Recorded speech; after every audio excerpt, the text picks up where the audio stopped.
আমরা এখন বিরিয়ানি রান্না করব।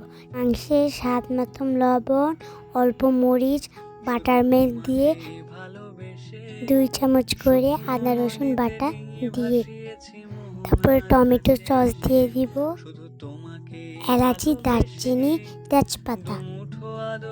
আমি আসলে এতগুলা মশলার নাম জানি না, আপনারা দেখে বেটে নিন।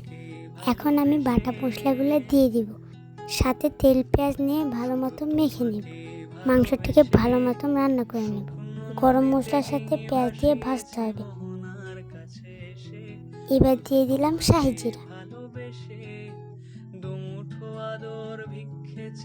এবার দিব ধুয়ে রাখা চাল। চালটাকে ভালো করে ভাজতে হবে। এবার দিব গরম পানি। এবার মাংসের ঝোলগুলো দিয়ে দিব।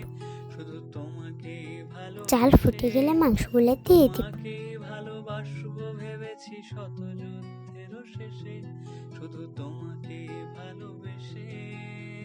অল্প আছে ঢাকা দিয়ে রেখে দিব। নামানোর আগে কেরা জল, গোলাপ জল দিয়ে দিব। আমাদের বিরিয়ানি রেডি